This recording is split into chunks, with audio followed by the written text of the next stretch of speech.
The AFC Championship was a true tale of two halves, shaped by the weather in every sense: snow, wind, extreme cold, and a game that started open but ended tight, heavy and decided by details.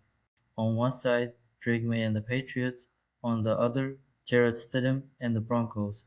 The final score of 10-7 does not tell the whole story, but reveals exactly who knew how to survive when the game turned into a battle of decisions. Championship game, a tale of two halves because of the weather in every conceivable way. It was Drake May's Patriots taking on Jarrett Stidham and the Denver Broncos. And early on, Dan, the very first opportunity they get, or the second drive, I should say, Jarrett Stidham leads them right down the field, one big passing play, and then this touchdown to Cortland Sutton. Yeah, nice job of getting him on the move, Sutton wide open. This was the ideal start for the Denver Broncos. Then, flip sides, second quarter, critical decision from Sean Payton. 4th and 1 from the 14 with a 7-0 lead and your defense playing great. He doesn't take the points. They go for the first down. What do we think of the call and the decision? I think the decision is the wrong one. Take a 10-0 lead. The call, I'm fine with the play call in that situation, but I still believe kicking the field goal would have been the right choice. And then the other thing that you can't do, Jarrett Stidham, Rex, makes the one critical mistake. Yeah, you think right there, this is the one that cost them the game right here. And again, this is what you expect. I mean, you got these guys are backups for a reason. All right, he'll be a backup the rest of his career. He tries to flip the ball away. It is a backwards pass. It should have been a touchdown for the Patriots. Instead, they rule it on the spot that he picks it up. But it's no problem because Drake May takes it right in. So we're tied up at 7 at the half. Now we go to the third quarter. Patriots on a 4th and 1. Drake May, he's going to sneak and he's going to get it. And they're going to look at it. And Sean Payton D. Wood would challenge this, even though he has no chance of this being overturned. Yeah, listen, from that view, obviously that's why he challenged it. But when it's that close, maybe you want to say you. And at first it looks like a terrible kick. Yep. But a second look at it, you realize this ball is blocked by Leonard Taylor. Yeah, it's a great job, Ross. You can see one D tackle getting low, one getting high. Taylor gets his hand up. Outstanding by New England special teams. And so Denver would have one final chance. Jarrett Stidham, they had no offense in the second half at all. Conditions were obviously a huge factor. Christian Gonzalez with the interception. Patriots just need one first down to put it away. And what do? They keep it in the hands of their quarterback. Yeah, this is an outstanding play call by Josh McDaniels and Drake May. Just the ability to get on the edge, get the first down. Great play call, great execution. Strange second half in which the weather was such a factor, but in the end, the celebration. Stephon Diggs is going to the Super Bowl. Mike Vrabel's going back to the Super Bowl. In his second year, Drake May is going to the Super Bowl. Warriors! Come out and play! Celebrate tonight. And then tomorrow, it's how are we going to win the next game? The next game is the Super Bowl. Vrabel helping orchestrate one of the great turnarounds of all time. The Patriots are the 6th team to make the Super Bowl after having 5 or fewer wins the previous season. The last team to win the Super Bowl in that scenario was the Patriots in 2001 in what was Tom Brady's second year. As for the Broncos, lots of questions, particularly about going for it on that 4th down in the second quarter. Here's Sean Payton. There's always regrets. You know, I felt like, here we are, 4th and 1. We felt close enough that, and it's also a call you make based on the team you're playing and how what you're watching on the other side of the ball. So yeah, there'll always be second thoughts. Denver started exactly as it wanted. Stidham led a clean drive, found Cortland Sutton in motion, and put the Broncos ahead early. Everything pointed to a comfortable script. But the game changed in the second quarter at the moment that will haunt Sean Payton for a long time. 4th and 1 on the 14-yard line, a 7-0 lead, a dominant defense, and weather conditions that screamed points would be gold. Payton ignored that. He was aggressive. He didn't convert. And worse, he opened the door to the mistake that decided the game. Stidham, under pressure, tried to get rid of the ball, made a backward pass. Classic backup quarterback error. It was almost a defensive touchdown. It wasn't, but Drake May made it right on the next play, all tied up at halftime. In the second half, the weather swallowed the game. Passing the ball became an impossible mission, and then New England's identity showed: defense, adjustments, and discipline. The field goal blocked by Leonard Taylor, the rear, called up from the practice squad minutes before the game, symbolizes everything: perfect technique, impeccable execution, total preparation. And when Denver still had one last chance, Christian Gonzalez did what great cornerbacks do. He read the quarterback, anticipated the route, and put an end to the game. On the next play, Josh McDaniels relied on Drake Maye on third down.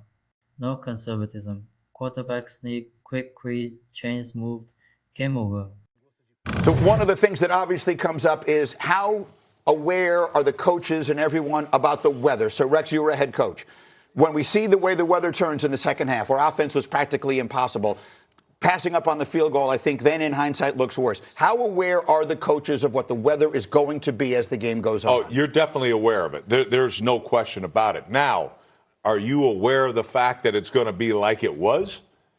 Like that bad? I don't think so. Because, hey, we got really bad weather coming in at this time. Right. You know it's coming. But do you really know it's coming in like that? And look, on this call here, I hated the call right here because you got to assume you're going to get pressured here. They're turning guys loose. You got a backup quarterback that was absolutely horrendous in this game.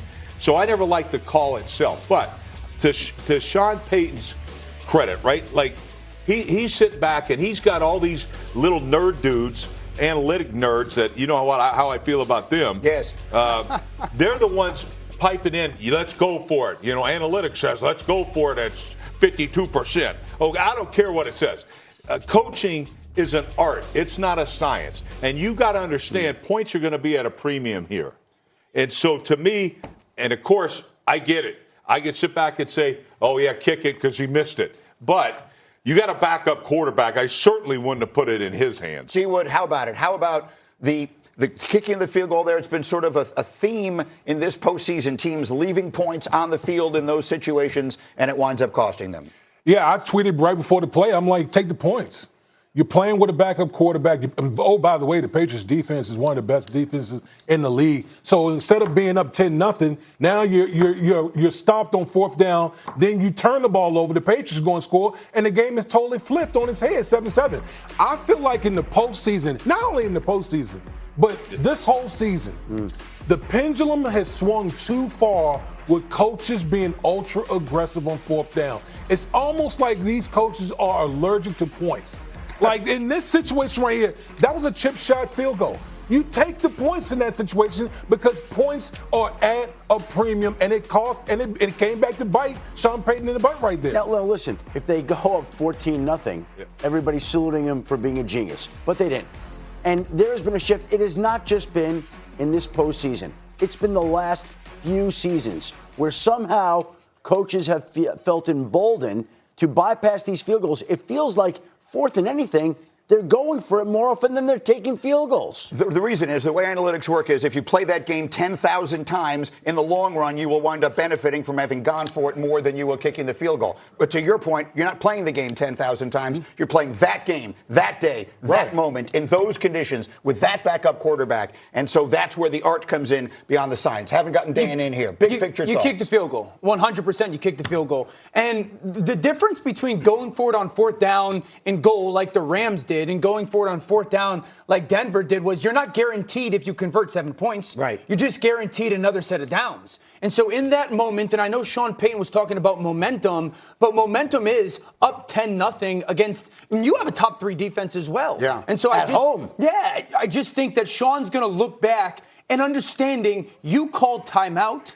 So now you've given New England the opportunity to have clear communication. What do they like to go to? What's going to be our call? Be ready for something like this. And I think that moment when you call a timeout, you're actually now giving an advantage to the defense to have more conversation and to alert all your players of what your likely tendencies are. Absolutely right, Dano. 100% agree with you on that. But the biggest thing is this. If I have Matt Stafford at quarterback, I'm going for it. I agree. If I got a backup quarterback, that's why I agree. There's no way in hell. Like, that's where analytics doesn't say that. Oh, Matt Stafford. okay, we're going to go for it. I think the Rams made the right decision to go for it. I think the Broncos made the wrong decision to not kick it. And so at the end of the day, if you're the Broncos, and this is why I said this is the one you're never going to get over, you give up the 3 points, or you pass up the 3 points in the first half, you hand New England their only touchdown of the game, and you wind up losing 10-7. Yeah, and you missed 2 field goals. That's a very tough one to swallow. Final word from Shefty. Listen, that's something that's going to stay with them for a long time. It's hard to get to that spot. They were the number 1 seed. Also think it's the kind of thing late in the fourth quarter, Bo Nix was not there to pull out his magic. They would have been smoked by the Seattle Seahawks. We'll see. We're going to find out now how. This game was a lesson about the boundary between science and art in American football. Analytics tell you to go for it. Real football says to understand the context, the weather, and who is behind the center. With massed effort, you take risks. With a backup quarterback, you accept the points. Sean Payton left 3 points on the table, and those 3 points cost the Super Bowl. The Broncos delivered the only touchdown of the game, and lost by exactly that, 10-7. On the other side, Mike Vrabel signed one of the biggest franchise turnarounds in recent history. From a team with few wins to the Super Bowl in 2 years, supported by defense, adjustments, and a quarterback who doesn't shy away from the moment. It was ugly, it was cold, and it was exactly the kind of game that New England knows how to win. Tease.